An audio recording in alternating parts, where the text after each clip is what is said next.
welcome back to the Unbound Priestess podcast. I'm your guide, Leandra Witchwood, and today we're continuing our journey into the realm of wild spirits. In our last episode, I discussed what it means to remember the wild, to reconnect. Today, we're going to the green world, the realm of plant spirits. These allies are all around us, waiting for us to listen and to walk in relationship with them. This isn't about herbalism, it's about communion, reciprocity. I want to start by telling you about a time of deep grief. When I was a child, I was exhausted, and I found myself in a garden of a friend, and their mom, I swear she had to be a witch, although never admitted, she had these giant mugwort plants growing there. This was shortly after my brother had passed away. Everything was in turmoil. Everything was upside down. It was like walking through a thick mist. I couldn't make things out. I couldn't make sense of anything. And I was drawn to this plant, to just sit next to this plant. And as I sat there, I felt a shift. I felt for a moment that everything was going to be just fine. That, yeah, he was gone, but he was not forgotten. And I believe this was my first introduction to the veil thinning. My dreams that night were incredibly vivid, and they were filled with messages, including a visit from my brother. This is when mugwort stepped into my life as a teacher to show me how to rest, how to reconnect, and how to trust.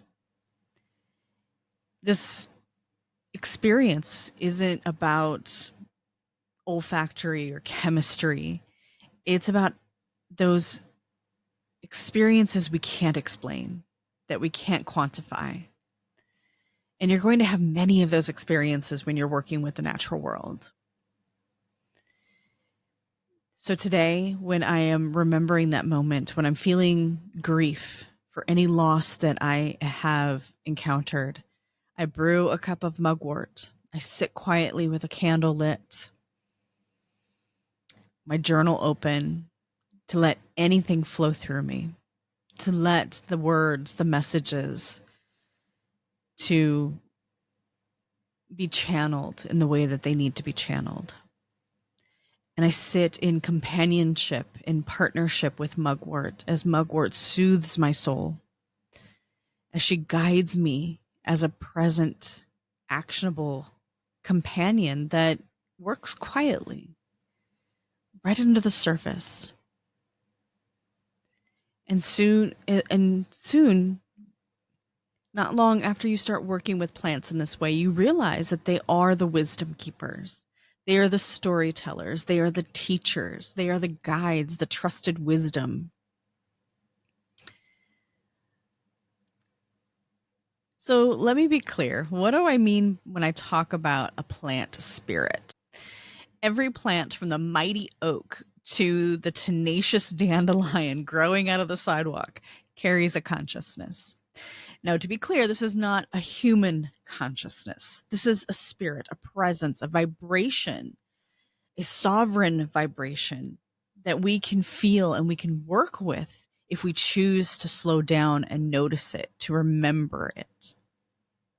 In witchcraft, we often talk about correspondences like rose for love, rosemary for memory, basil for prosperity. These are very useful keys to help us remember what that plant is typically used for. Working with plant spirits goes beyond memorizing aspects, attributes, and energetic associations. It is about relationship, about reciprocity. You'll hear me say that a lot, but it's so important. And our relationship with plants, plant spirits and plants, is going to be different than our relationships with your human spirits, with your human friends and family. When you sit with them, when you taste them, when you work with them, you begin to experience a personality, a voice, their magic. And this is why magical herbalism works so well. Can you think of a witch anywhere who does not have some sort of herbal apothecary, some sort of cabinet filled with herbs? Herbs speak to us directly. They are willing to work with us immediately. It's so easy to work with them. This is essential for creating an authentic path, for creating an authentic witchcraft practice, because it roots us in right relationship rather than performance. And that one's a really hard one these days because we have social media where the performance matters because the performance gets us likes and shares, right? And if you haven't noticed, if you've been following me for a hot minute, you notice I'm not a performer. And to me, that is my authentic expression. I don't perform. I'm giving you the raw experience, the truth from within. I'm not telling you or showing you what I think you want to hear or what the algorithm tells me that you want to hear. Many people who need to hear this message will probably never ever hear it. But when we start working with plants and we start building our connection, our relationships, then we start seeing that magic blossom. We start seeing the impossible, miracles even happen. And when we listen to their wise words, their wise stories, their wisdom to help navigate our path, then we step into a deeper relationship. I want to invite you to do a simple ritual with me right now. And this is a simple ritual to help you meet a plant spirit that wants to work with you. So go to your spice cabinet, your apothecary cabinet, wherever you have herbs or spices. And I want you to grab one. Don't think about it too hard. Just grab one, whichever one pops out at you first. And I don't want you to do anything to it except I want you to sit with it. Maybe you brew a tea out of it and hold it in your hands. Maybe you just sit with the dried herb in your hands. Maybe you went out to your garden and got a clipping. Or maybe you're in your garden, sitting in your herb garden. And I want you to take a deep breath and just sit with this herb, with this plant. I want you to close your eyes. And silently or aloud, whichever you prefer, whichever you're able to do, I want you to ask that plant, what do you want me to know? And I want you to wait for the answer. If you brewed a tea from this plant that you chose, I want you to sip it slowly. Take notice of it. What does it taste like? What does it smell like? How does it feel in your mouth? Does it feel soothing? Does it feel a little spicy? Is it activating? How does your body respond? And write down any sensations in your notebook or in your journal. What emotions did you feel? Did you feel any emotions? Did you get any messages? And now to be clear, plant spirits don't always speak to us immediately and directly. Sometimes they come later.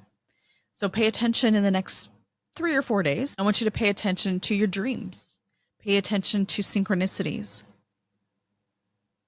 Pay attention to where you might see this plant show up and in what manner did it show up. And then you will start to discover, the more you do this, you'll start to discover how that plant speaks to you and how it wants to connect with you. If this ritual lights something up inside of you, if you feel that even the smallest spark of recognition has awakened inside of your body, I want you to join me in the Witch's Grove. This is a 6-week container where we will dive deep into working with plant spirits, working with animal guides, elementals, not just as concepts, but living allies for our magic and for our path. You'll learn to discern their voices, build their trust, and walk in reciprocity. So check out the show notes for the link or go to leandrawitchwood.com to learn more. I do want to pause here for a moment and remind you that plants are sovereign beings. That's why we have to learn to be in relationship with them. They're not here to simply serve us. They give generously, yes. They don't have to help us. They chose to help us. They chose to evolve with us, to help us with our ailments, to help us with our needs. And for that, they deserve respect. When we harvest, when we sip, when we cook with them, when we burn incense, when we take something as precious as the natural world around us to apply it to our needs, we must remember to give thanks, give an offering, maybe a song or water, a small gesture of gratitude. This is the heart of our path, reciprocity. As we close today, I want to leave you with a journal prompt because if you know me by now, if you've been hanging out with me for a hot minute, you know that I like to give you things to do. I want you to take the information I give to you and I want you to apply it to your path and use it. So here's your journal prompt today. If one plant were to step forward as your teacher right now, which plant do you think that would be and why? Let yourself be surprised by what comes to you. Don't think about it too hard. Again, we're not overthinking anything. We're not ruminating. We are going to let that plant come to us. And then I want to leave you with an affirmation. I listen to the wisdom of the green world. Say that again. I listen to the wisdom of the green world. Thank you for walking this path with me today. Next time, we'll turn to the animal messengers and the animal world, the beings of fur and feather and scale and skin who arrive in our dreams, who arrive at our doorstep, cat distribution system, right? Who interact with us on our daily journey, who fly above us. Until then, may you walk gently, listen deeply, and know you are never alone in the grove. Blessed be.